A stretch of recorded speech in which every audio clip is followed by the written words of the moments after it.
mandinika ny soratra masina nareo satria ao no heverinareo hahavelonaina mandrakizay.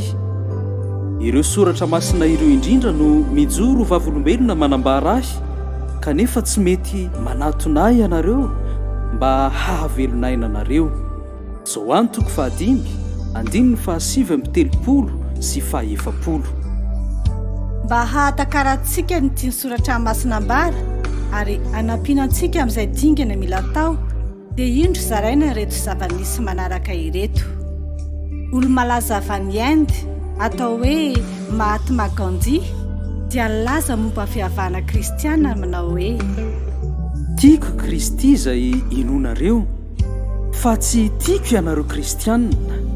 Ianareo kristianina dia tsy misy itovizany amin'ny Kristy mihitsy. Tonga teto Madagasikara ny evangelista sady mpitoro filazantsara maniran-tany atao hoe Peter Yungrin ny taona 9 ary mifanatrika tamin'ireo mpitarika fihavana silamo. Rehefa nantaniana izy ireo dia nanao hoe: ny Coran sa ny Baiboly kristiana no mahavonjy? Dia izao no navaliny: samy tsy mahavonjy avokoa ireo voalazanao ireo, fa ny finoanan Jesosy Kristy irery ihany no mahavonjy, ka ny Baiboly kristiana no miresaka bebe kokoa momba ny Kristy. Arak'izany ny finoana kristiana dia ao amin'i Jesosy Kristy ary tsy maintsy mifototra amin'ny soratra masina.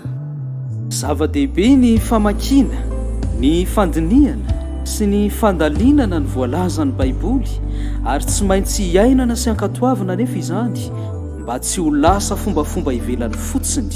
Aoka ianareo ho mpanatanteraka ny teny, fa tsy ho mpiainy fotsiny ka mamita tena. Jakoba 2:2. Tompo, mino anao aho ary manaiky ny ankatony teninao. Amen.